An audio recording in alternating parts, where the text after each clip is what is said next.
you from wherever you are joining us.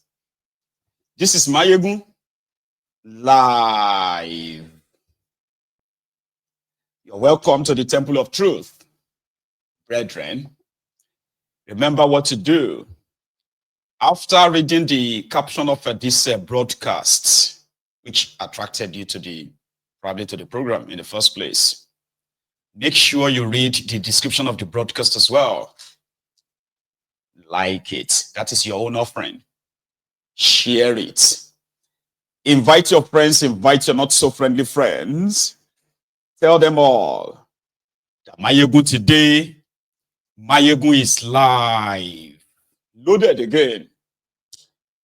And if you have shared the broadcast as usual, thank you. So now let's get down to business. So the first business of the night, of this evening, is that of a thug. You see, you can try to take, there's this phrase I wanted to use, but I don't think I should, because it's going to be like I'm coming so blazing out from the start. So I'll hold it. And it is about Seyi Tinubu.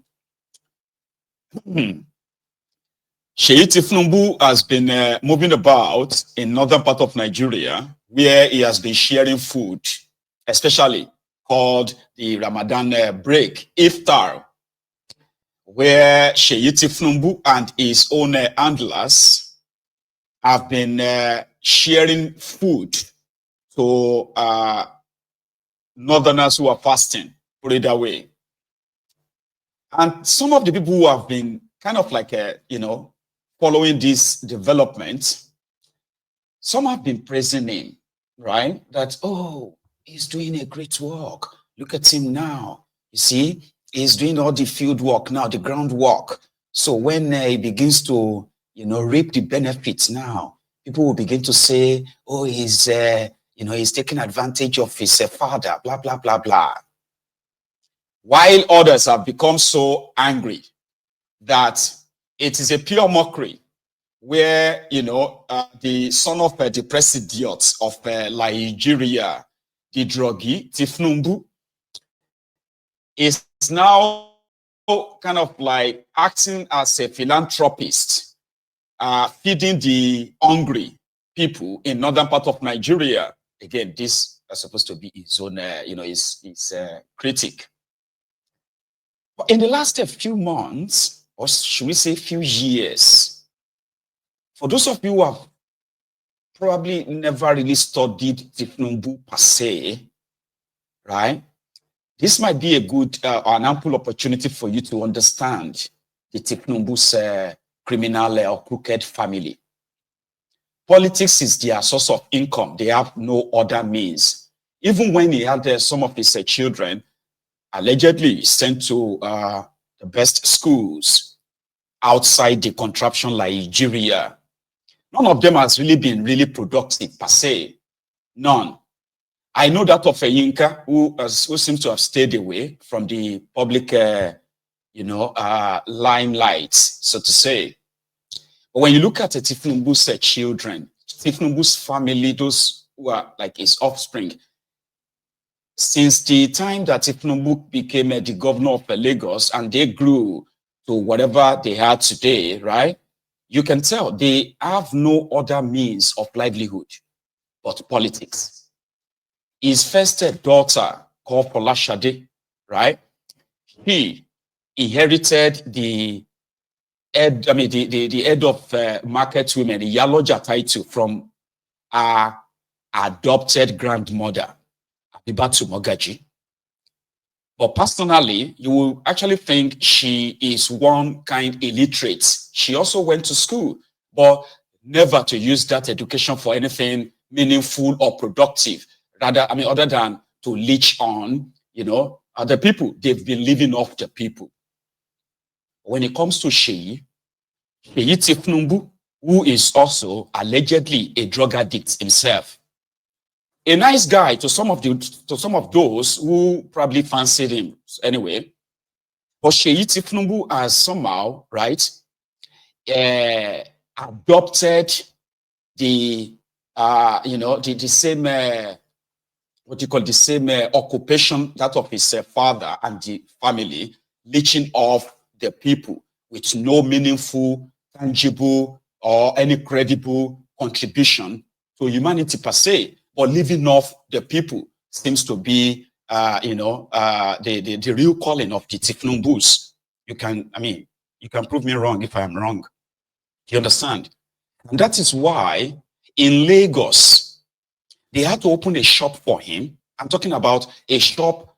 I mean, it was meant to be like a ministry, not ministry, maybe a parastatal or an agency. So when it comes to outdoor advertisements in Lagos, they actually, apart from willing markets, everywhere you have APC, Egbekegbe, in any state of Nigeria, Olashade Tifnumbu believes that he is an what do you call that again? She's a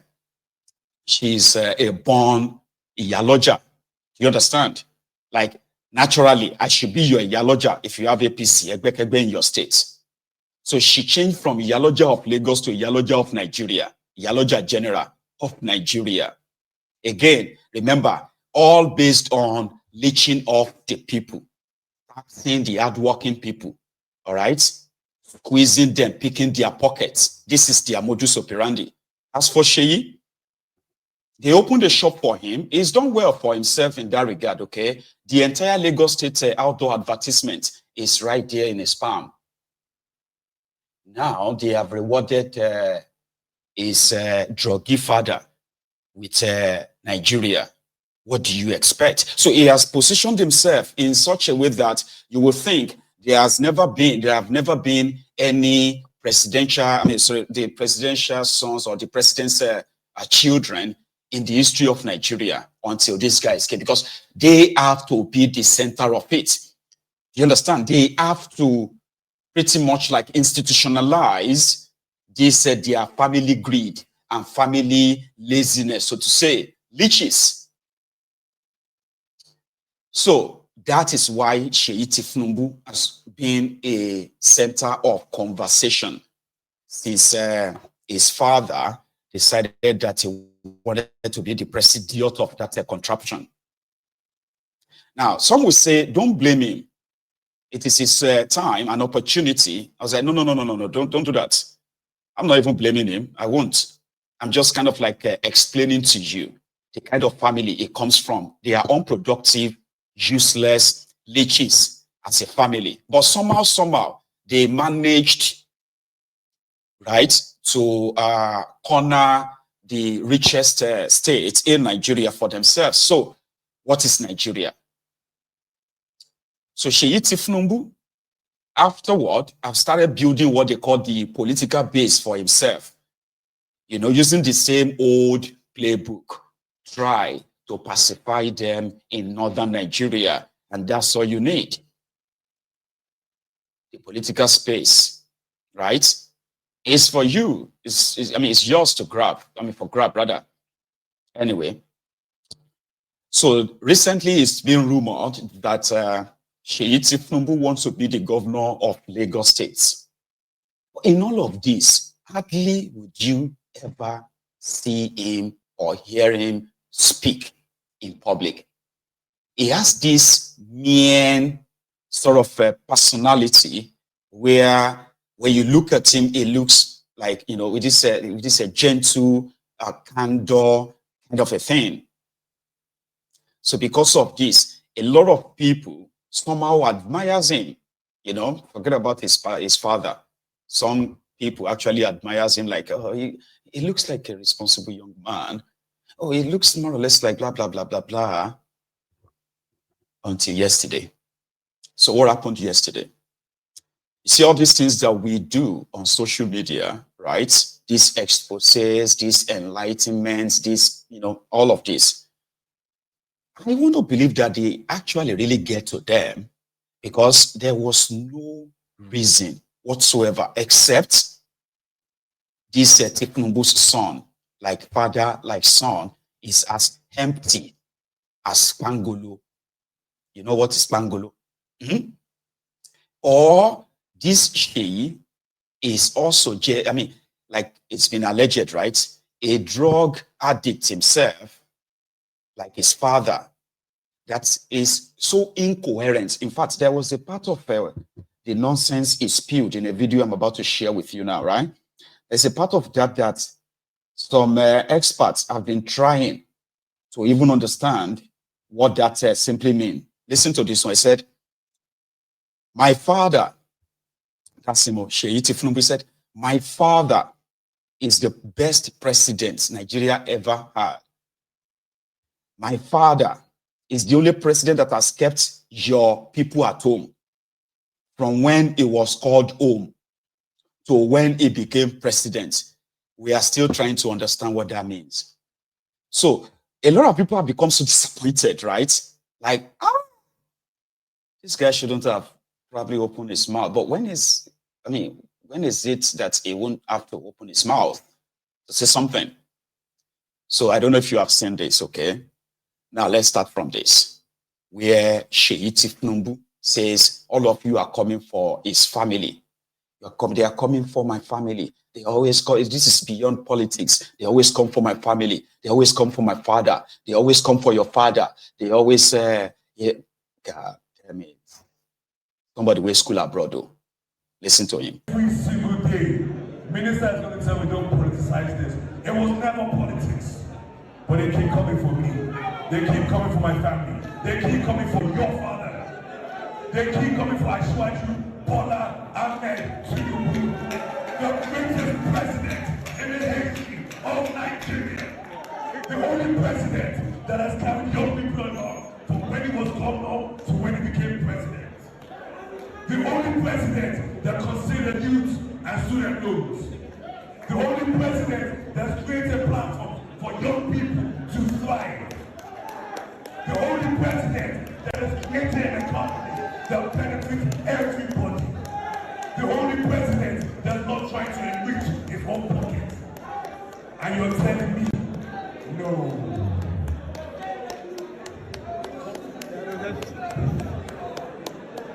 Let's address this. The ASAP program was one where I wanted to come and break fast with my peers.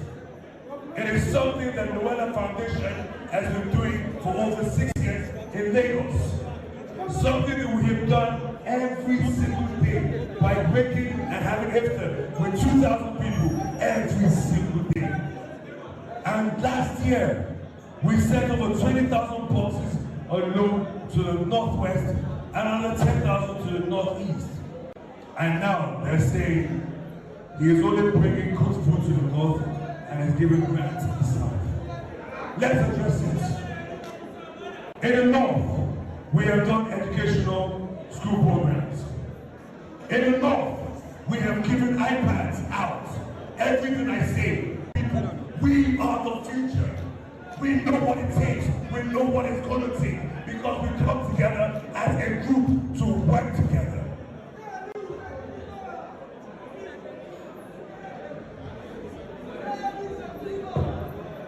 Should I go hard or should I go every single nuisance, Lele?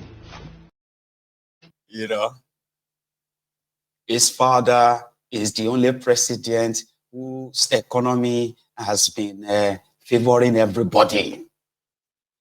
We bring food to the north. We can send 20,000 boxes of food to the northwest. We give iPad to people. We break fast with at least 2,000 people every day. They said we bring food to the north. We took, you know, I'm like, that guy actually schooled abroad though. So the only vibe that was given when I was watching that was this. I'm sure if taking another chance to keep us on this topic, we will choose opposite, which I'm doing right now. There is nothing this one saying that, not this man reference. If one of the person are very, with this request of mine, how am I able to convince you not to convince you? Member of High Table, my fellow students, distinguished ladies and gentlemen, good morning to all. My name is Abba Kabejan, and one of the primary students of rank. I stand here in front of you to run the competent educationally in order to bombard like that. So the only thing missing in Seyi Tinubu's debate was for him to say, fellow, accurate timekeeper, my co-debaters, and the fellow audience, I stand here before you. So it was like she is debating. So a lot of people have been talking about that online. And the reactions, the most reactions I have seen is, is from those people who was disappointed. Like, what is this guy talking like this? Like, apart from the fact that, as usual, right, speaks more like a thug that his father is, by the way. So it pretty much seems like a younger version of his father, incoherent, arrogant, right, classless, and name it. So some of those who have been pushing, that, yes, let him be the governor of Lagos State. They are now taking that back now. Like, if this guy should face that guy, that GRV, wait till that guy's name, Badebo. Badebo go use this guy clean floor. Which level now? Here you get this year. Like, God damn it, presidential son. Doesn't really matter. Remember, you see that guy behind him that was holding his hand. That's a minister of youth, by the way, just so you know. Let me show you again. You see this guy behind him? That one is a minister. He follows him everywhere. Wherever Seyi goes, minister of youth of that contraption will follow him. Where's that video again? Okay, I think I've removed it. You won't be able to see it anymore. Anyway, you see that guy behind him, Sha? That is the Minister of Youth in Nigeria. Okay? But the poverty level that you have in that contraption, which APC, Egbekebe, has come to legitimize, right? Your poverty in that place. We have those who have also recruited their own poor children into this poverty cycle to continue to enable this APC. Egbekebe, like a guy on TikTok who has been posting the picture or videos of his children praising the same Seyi Tinubu. I don't know if you've seen this. Ọmọ Nàìjíríà, ẹ yé ṣépè fún òtítọ́, òtítọ́ ni Tinubu, èpè ò lè rán òtítọ́, carry go bàbá, God bless Nigeria. Ọmọ Nàìjíríà, àgbà àti ọmọdé ni wọ́n ń gbé bàbá mi Tinubu ṣépè. Ẹ̀yin òbí wa, ẹ má ṣe kọ́ wa lépè àbí èébú torí àwa di ọjọ́ ọ̀la orílẹ̀-èdè. Èmi lọmọ ship security òdodo international. God bless Nigeria. Tinubu, àti ṣe Tinubu, àti security lásọ̀rọ̀dẹ̀. Agbọ̀dú akúyèdú ọdún ti yàgò. Agbọ̀dú akúyèdú ọdún ti yàgò. Agbọ̀dú akúyèdú ọdún. Happy New Year! Happy New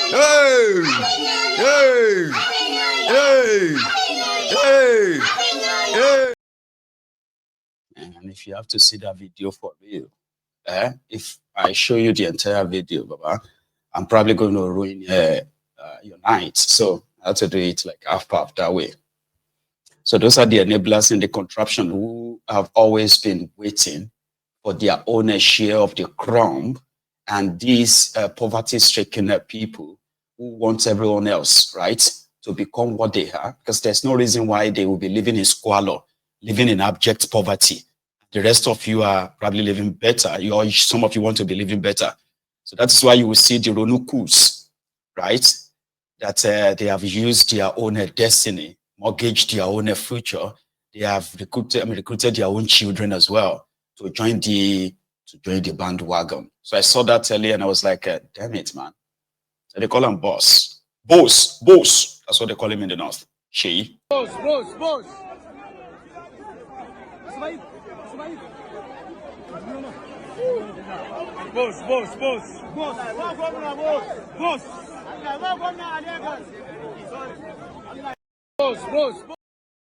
You must be enjoying it.